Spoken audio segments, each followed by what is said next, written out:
TerranScapes here again with a video showing the Gladiator Arena as it would be purchased unfinished. I recently had a customer order one, and this is actually the first one that I've sent out unfinished. So I was taking a closer look at it as I wanted to make sure I sent out the highest quality casts I could. In fact, I cast 4 pieces and took the 2 best to use.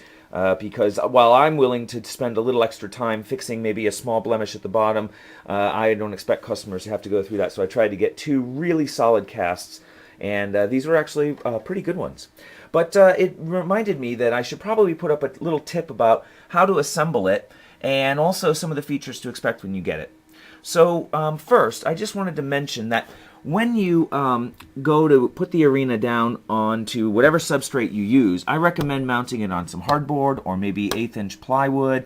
You could maybe even go 3/16 inch, something fairly substantial, because you're going to want something where you can perhaps put a little weight on the arena while it's drying. I usually use epoxy underneath, and I'll give you a bottom shot of the arena to show you what it looks like on the underside. And so here's a quick shot of the bottom of the underside, I should say, of the arena. And you can see that, in fact, you can see here the actual layering. So you have the very thin, it's almost like a micro layer of plastic, it's just painted on. Then you have the higher density foam, and then you have the lower density foam, which just gives it some rigidity and some strength. I actually went back after casting this and actually added in some more foam than I normally do around the edges to try to give it a thicker wall. Not that it needs the strength once it's mounted, but I wanted to give the customer the best adhesive sort of surface possible, whereas I'm willing to sort of, jimmy in a little epoxy here and there. I wanted to give the customer the best, widest areas that he could make the most easy attachments for whatever adhesive you use. Again, either epoxy or you could even use probably liquid nails would be a good alternative, although the nice thing about epoxy, I use a 15-minute epoxy, and that gives me enough time to work with it, and also sets up solid within an hour, so I can continue working on it rather than waiting overnight for something like liquid nails to set up. But I use a little epoxy, and I dab it all along the different contact points that there are, and then I press it down, and I usually put some weights on top of it. The reason that I do that is that the arena coming out of the mold, it is a little bit warped. It's very slight, but it does make it maybe have some high points when you go to press it down. Now what I do is I sand this when it comes out of the mold all the way around. I double check it. This is the flat surface that I use because I can guarantee it's a flat surface.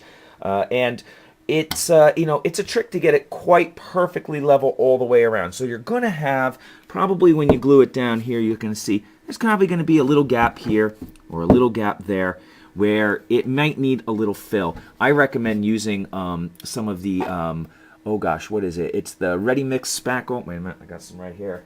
It is, well, I'm using, in this case, although this is not an advertisement for a brand, DAP's Fast and Final Lightweight Spackling.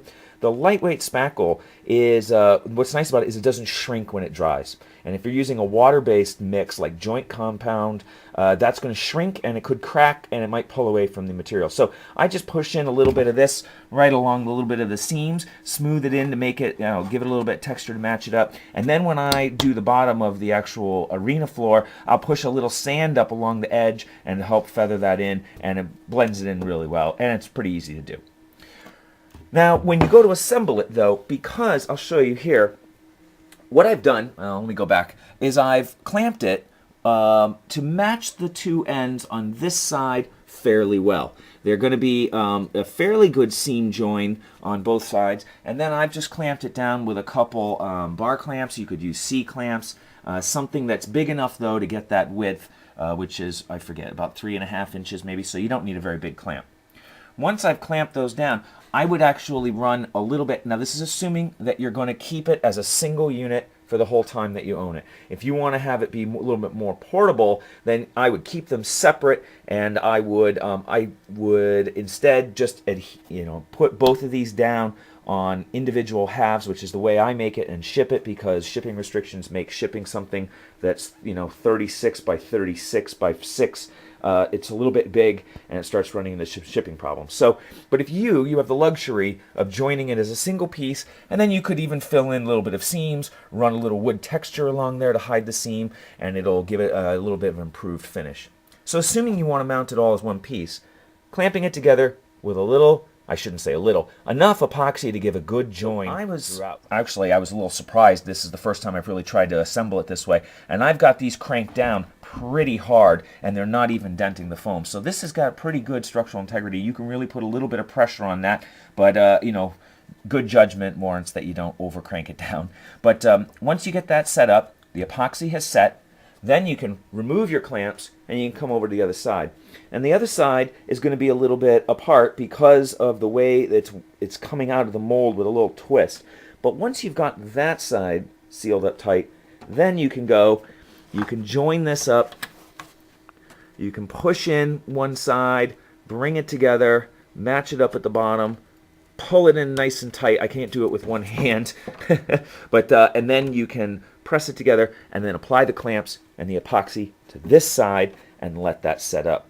And then you should get a pretty good join. Now, I'll be honest, if you've seen in my previous videos, and I try to be as clear about the quality of the product that you're going to receive, and I strive to do the best that I can, but I am noticing that the two halves aren't what I would consider a perfect join. You may have a slight rise in between the two pieces or a slight gap in between these. Again, if this is being joined, you can use a little bit of that lightweight spackle to fill that gap, or green stuff, or wood putty, or whatever it is that you have lying around, and then you can texture that and smooth that out and to help hide that seam. So that's just my recommendation for how to assemble the unfinished arena. It's a great way to get this piece with a much lower cost than having me finish it for you.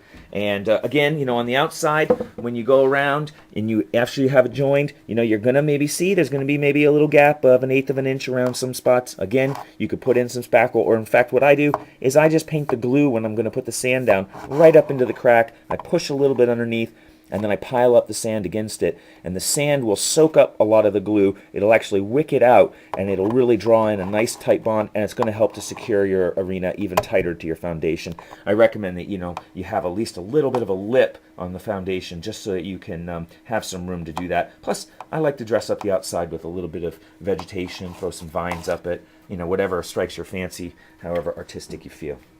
So anyway, I should also mention that should you ever get a piece that comes unfinished, whether it's Rivers or whether it's a Hearst Arts kit, any of these kinds of ideas, if you'd like tips and tricks on how to assemble it, or ask, wonder about what exactly I do when I try to put these pieces together for durability and good appearance, you can always contact me with any questions after you make an order, and I'm happy to give you some ideas, some resources, and some material suggestions to help you get the most out of your purchase from TerranScapes. So anyway, just wanted to give you that quick look, give you a little tips and tricks on how I'm recommending that you assemble the Gladiator Arena. And if you want to see the Gladiator Arena finished, there's a video on YouTube that shows it complete, and there's also, of course, a lot of close-up photos at the TerranScapes web store, which is at TerranScapes.com. So I hope that you've enjoyed the view of the arena, and look for more pictures of some work in progress on a custom project coming up pretty soon. Thanks.